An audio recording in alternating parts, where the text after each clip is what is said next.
Bonjour, je m'appelle Louise Noétier, je suis directrice de la recherche du développement et de l'innovation chez Tricycle ainsi que stagiaire postdoctorale à l'Université Laval. Ça me fait plaisir aujourd'hui, dans le cadre de la session spéciale sur les endontotechnologies de la réunion annuelle 2020 de la Société québécoise d'entomologie, de vous présenter un petit résumé sur la première année d'activité de la vitrine endontotechnologique.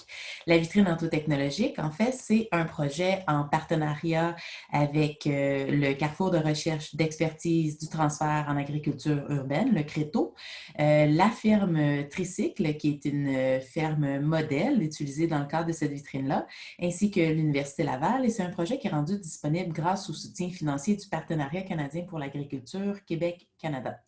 L'idée de la vitrine endontotechnologique, en fait, c'était d'avoir une vitrine technologique sur l'économie circulaire des matières organiques à l'aide des ténébrions.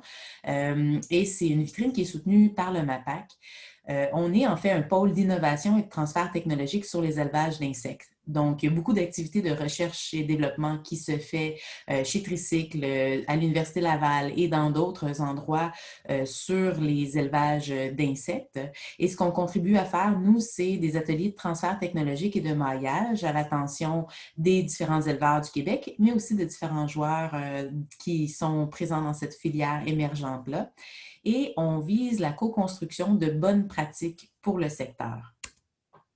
Donc, les ateliers de la vitrine endontotechnologique ont été lancés depuis un an et on a déjà eu 600 participants aux différentes activités affiliées à la vitrine.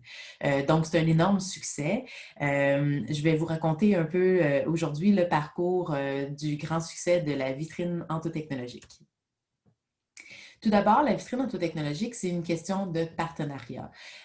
Évidemment, il y a différents joueurs qui ont à contribuer dans l'émergence de l'économie circulaire avec les élevages d'insectes.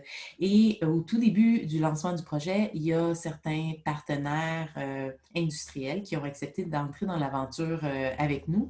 Évidemment, la ferme modèle est implantée chez Tricycle, qui est ses locaux, en fait, sa ferme d'élevage à la centrale agricole, qui est une coopérative de producteurs agricoles urbains au Québec. Et on travaille en partenariat pour le développement de procédés avec les Juloup, le Conseil canadien du compostage, Blanc de Gris, la brasserie Arcana, Brome Compost. Et il y a plusieurs stagiaires qui ont travaillé au sein de la vitrine endontotechnologique qui ont bénéficié du soutien du CRSNG, du Fonds de recherche sur la nature et les technologies, ainsi que de MITAX. Je tiens d'abord à vous avertir que la présentation qui suit contient des scènes de regroupement physique qui pourraient choquer certains téléspectateurs. Nous préférons vous en avertir. Il y a exactement un an, on a procédé au lancement conjoint de la Centrale agricole, qui est une première coopérative de producteurs agricoles urbains au monde. C'est la plus grosse et on a procédé au lancement conjoint de la vitrine endontotechnologique qui est installée dans la ferme de Tricycle à la même adresse, donc tout près du marché central à Montréal. On a réuni près de 200 participants pour l'occasion. Donc, on avait d'une part énormément d'entrepreneurs qui étaient présents, mais aussi tout leur cercle et leur réseau et le gratin politique qui s'était déplacé pour l'événement. C'était vraiment un haut lieu de l'agriculture urbaine pour le Québec. Lors de cet événement-là, évidemment, on a procédé à l'annonce officielle du lancement de la vitrine endontotechnologique et on en a profité pour faire, ma foi, une séance de rapprochement physique sans masque, ce qui est devenu un peu trop rare aujourd'hui en 2020. On n'y croit presque plus à ce genre d'événement-là. Dans le cadre du lancement, on en a profité pour faire visiter la ferme modèle aux délégués qui étaient présents pour leur donner une idée de qu'est-ce que constitue une ferme d'élevage d'insectes et surtout une ferme d'élevage d'insectes en économie circulaire. Donc, il y a des visites techniques qui ont été organisées avec plusieurs cohortes et comme vous pouvez voir, on essayait à ce moment-là de respecter les règles de biosécurité qui ne comprenaient pas le port du masque et la distanciation physique. Par la suite, la vitrine auto-technologique a organisé plusieurs ateliers. Le 20 février 2020, on a réuni près d'une soixantaine de participants pour parler de la mise en place de boucles d'économie circulaire complexes dans les entreprises agroalimentaires pour optimiser la valorisation des matières résiduelles organiques. Lors de ces ateliers-là, on a eu plusieurs participants qui étaient d'horizons divers, qui sont venus écouter les présentations, notamment des gens qui étaient avec nous de la Ville de Montréal, de Recyc Québec, de l'Ordre des agronomes. On avait plusieurs éleveurs, on avait plusieurs générateurs de matières résiduelles organiques, des gens issus de la lutte au gaspillage alimentaire, de l'économie circulaire des matières organiques par compostage. Donc, on voulait sensibiliser un peu plus largement que juste les gens qui sont spécialisés dans les élevages d'insectes. On a réalisé des ateliers de réflexion qui nous ont permis de dégager des grandes tendances ou de dégager des recommandations à mettre en place dans l'année suivante.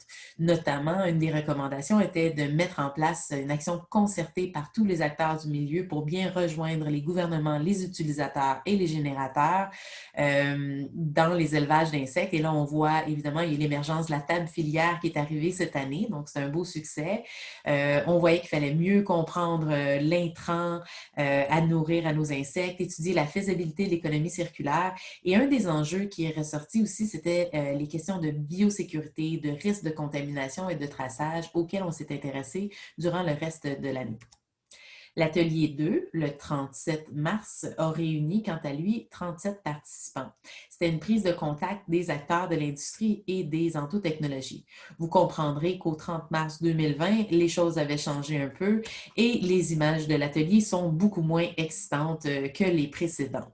Donc, via des rencontres Zoom, on a quand même réussi à réunir plusieurs acteurs pour ce deuxième atelier et aussi pour un troisième atelier qui a compté 40 participants. C'était une rencontre stratégique sur la commercialisation du frass d'insectes au Canada. Alors, on le sait que la mise en marché du frass comporte certains enjeux réglementaires. D'une part, c'est une nouvelle substance. Le fumier d'insectes, c'est encore un peu méconnu. Ça comporte plusieurs bénéfices agronomiques, mais il faut les faire connaître à tout le monde. Donc, on passe un peu vite sur les photos de ce genre d'atelier-là. Tout le monde sur Zoom.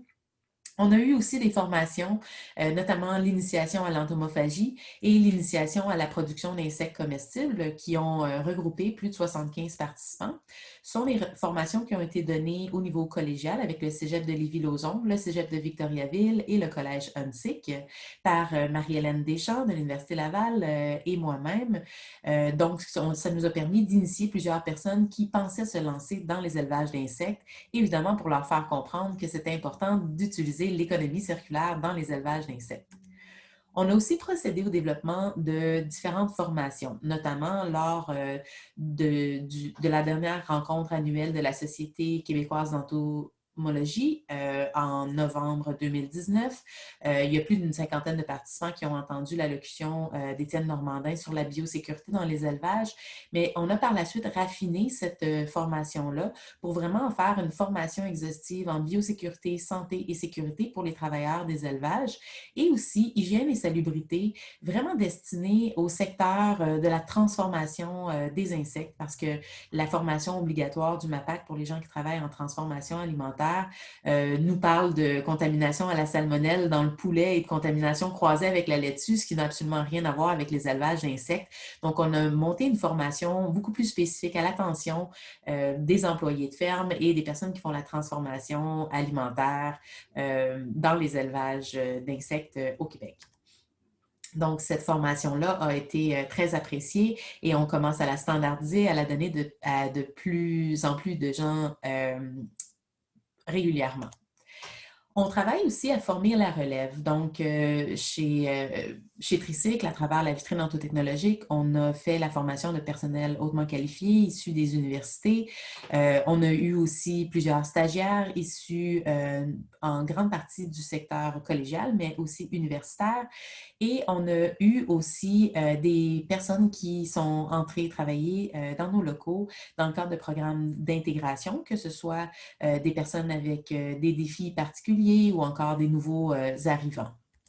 Donc, toutes ces activités-là nous permettent de former des gens qui vont pouvoir être des employés dans des fermes d'élevage d'insectes ou dans des transformations alimentaires à l'aide des insectes, ou encore qui vont travailler fort en recherche et développement. On voit ici des images des essais de croissance du frass sur le toit de la centrale agricole durant le mois de juin, juillet et août 2020. Donc, c'est un endroit qui a permis la formation notamment de plusieurs stagiaires et qui a produit des beaux résultats. On a aussi eu beaucoup d'ateliers et beaucoup d'activités de recherche et de développement pour contribuer à la formation de ces gens-là. Enfin, on a organisé plusieurs visites thématiques, dont 4 qui ont réuni 60 participants pour s'initier. En fait, c'est des apprentis chefs cuisiniers issus de l'ITHQ, l'Institut de tourisme et d'hôtellerie du Québec, qui sont venus chez nous pour apprendre comment on fait un élevage d'insectes, apprendre à déguster les insectes, caractériser les goûts qui en émergent et qui ont aussi intégré les insectes dans leurs essais culinaires en classe. Donc, des belles formations pour la relève de demain. D'autres visites thématiques ont plutôt porté sur d'autres thèmes, par exemple l'utilisation du frass dans la croissance végétale. On a notamment invité des collègues de notre société sœur, la Société québécoise de phytotechnologie, à venir faire des visites sur notre toit pour voir comment poussent les plantes exposées à différents types de fertilisants. Donc, on avait ici un comparatif entre le compost qui était issu de l'économie circulaire locale, le fumier de poule et le fumier de ténébrion. Enfin, à la vitrine ento-technologique, on a aussi contribué à sensibiliser nos élus. Il y a d'abord eu le lancement de la politique bioalimentaire du Québec qui a regroupé une cinquantaine de participants en novembre 2019, à laquelle ont participé notamment la mairesse Valérie Plante et le ministre André Lamontagne, qui est le ministre de l'Agriculture du Québec. En fait, c'est pas mal amusant parce que lors du congrès 2019 de la Société d'entomologie du Québec, on a pu initier le ministre Lamontagne à prendre sa première bouchée d'insectes qui était cachée dans des brownies au grillon. Donc, ça m'a bien fait sourire quand j'ai réussi à lui faire avaler ça. Et en fait, c'est qu'il l'a apprécié. On note maintenant un assez bon soutien de la part du ministère de l'Agriculture et des différents paliers de gouvernement par rapport à l'émergence des entotechnologies. En fait, c'est super important aussi pour la vitrine entotechnologique de faire rayonner les entotechnologies, de rendre ça accessible au grand public. C'est pourquoi on a ouvert notre ferme à des équipes de tournage, notamment le téléjournal de Radio-Canada, Salut Bonjour de TVA, l'émission Sérieux à Explora qui va tourner l'année prochaine, V-Télé. Donc vraiment, c'est important d'ouvrir nos portes et de faire voir comment fonctionne un élevage d'insectes pour démystifier ça, pour que les gens éventuellement veuillent bien intégrer les insectes dans leur alimentation parce que c'est vraiment une protéine révolutionnaire. Donc, qu'est-ce qui s'en vient pour l'année 2020? On a évidemment plusieurs ateliers thématiques qui vont se poursuivre, des maillages entre producteurs et transformateurs, de la valorisation de résidus agroalimentaires dans les diètes d'insectes. On va pousser un peu plus loin les enjeux de biosécurité et l'optimisation des techniques d'élevage, de récolte, de transformation et de recettes. En 2022, on devrait être capable d'avoir rassemblé suffisamment de matériel en co-construction avec les participants de nos ateliers et nos partenaires pour créer un guide des bonnes pratiques en nanotechnologie. À ce jour, on a déjà plusieurs fiches techniques qui sont rédigées, tout près d'être publiées, soit sur l'économie circulaire des matières organiques, les bénéfices de l'utilisation du frass en production végétale, l'état de la production d'insectes au Québec et les impacts de la COVID sur la filière entomophagique québécoise, parce qu'évidemment, il faut en parler. Donc, on a plusieurs personnes à remercier pour le bon fonctionnement des ateliers de la vitrine entotechnologique qui ont regroupé en un an à peine plus de 600 participants. Tout d'abord, merci à Éric Duchemin du Créteau qui nous a permis de faire la demande pour travailler justement sur cette vitrine-là et contribuer à la diffusion des bonnes connaissances en entotechnologie. Il a notamment publié cette année un beau guide économique sur les élevages d'insectes. Grant Vandenberg et Marie-Hélène Deschamps à l'Université Laval, toute l'équipe de Tricycle, de même que les stagiaires et les nombreux bénévoles qui se sont joints à nous durant la dernière année. Si vous avez des questions, il me fera plaisir d'y répondre. Merci de me contacter par courriel à louise@tricycle.eco.